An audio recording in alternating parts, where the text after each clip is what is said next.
आप सभी माता बहन भाइयों को जय श्री राधे। आज हम कार्तिक महात्म्य के दूसरे अध्याय को सुनेंगे। इससे पहले आप सभी मेरे साथ में बोलिए हरे कृष्ण कृष्ण कृष्ण हरे हरे, हरे राम राम राम हरे हरे। आइए कार्तिक महात्म्य के दूसरे अध्याय को सुनते हैं। भगवान श्री कृष्ण बोले, हे प्रिय, जब गुणवती को राक्षस द्वारा अपने पति एवं पिता के मारे जाने का समाचार मिला तो वह विलाप करने लगी। हा नाथ, हा पिता, मुझको त्याग कर तुम कहाँ चले गए? मैं अकेली स्त्री तुम्हारे बिना अब क्या करूँगी? अब मेरे भोजन वस्त्र आदि की व्यवस्था कौन करेगा? घर में प्रेम पूर्वक मेरा लालन पालन कौन करेगा? मैं कुछ भी नहीं कर सकती। मुझ विधवा की रक्षा कौन करेगा? मैं कहाँ जाऊं? मेरे पास तो अब कोई ठिकाना भी नहीं। इस प्रकार विलाप करते हुए गुणवती चक्कर खाकर धरा पे गिर पड़ी और बेहोश हो गई। बहुत देर बाद जब उसे होश आया तो वह पहले की भांति करुण विलाप करते हुए शोक सागर में डूब गई। कुछ समय के पश्चात जब वह संभली तो उसे ध्यान आया कि पिता और पति की मृत्यु के बाद मुझे उनकी क्रिया करनी चाहिए जिससे उनकी गति हो सके। इसलिए उसने अपने घर का सारा सामान बेच दिया और उससे प्राप्त धन से उसने अपने पिता एवं पति का श्राद्ध आदि कर्म किया। तत्पश्चात वह उसी नगर में रहते हुए आठों पहर भगवान विष्णु की भक्ति करने लगी। उसने मृत्यु पर्यंत तक नियम पूर्वक सभी एकादशियों का व्रत और कार्तिक महीने में उपवास एवं व्रत किए। हे प्रिय, एकादशी और कार्तिक व्रत मुझे बहुत ही प्रिय है। इनसे भुक्ति, मुक्ति, पुत्र तथा संपत्ति प्राप्त होती है।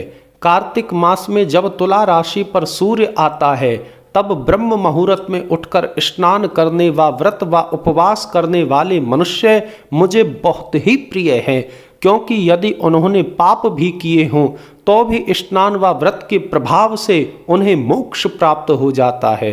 कार्तिक में स्नान, जागरण, दीपदान तथा तुलसी के पौधे की रक्षा करने वाले मनुष्य साक्षात भगवान विष्णु के समान हैं। कार्तिक मास में मंदिर में झाड़ू लगाने वाले, स्वस्तिक बनाने वाले तथा भगवान विष्णु की पूजा करने वाले मनुष्य जन्म मरण के चक्कर से छुटकारा पा जाते हैं। यह सुनकर गुणवती भी प्रतिवर्ष श्रद्धा पूर्वक कार्तिक का व्रत और भगवान विष्णु की पूजा करने लगी।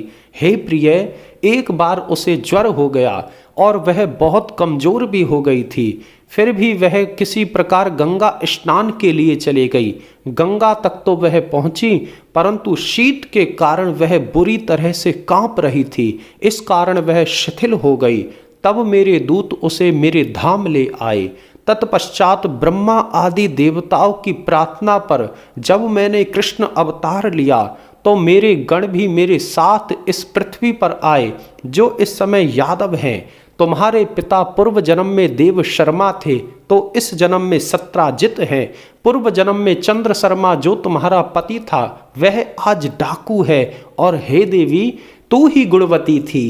कार्तिक के प्रभाव के कारण ही तू मेरी अर्धांगिनी हुई है। पूर्व जन्म में तुमने मेरे मंदिर के द्वार पर तुलसी का पौधा लगाया था। इस समय वह तेरे महलों के आंगन में कल्प वृक्ष के रूप में विद्यमान है।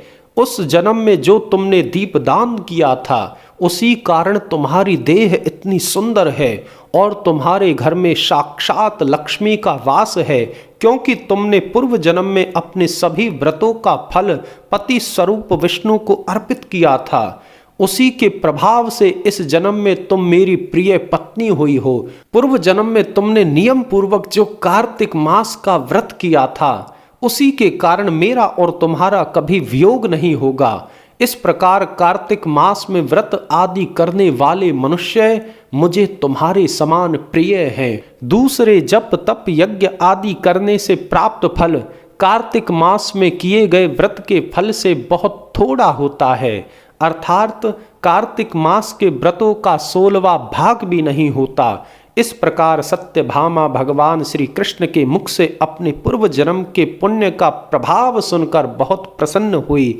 आप सभी मेरे साथ में बोलिए, हरे कृष्ण कृष्ण कृष्ण हरे हरे, हरे राम राम राम हरे हरे।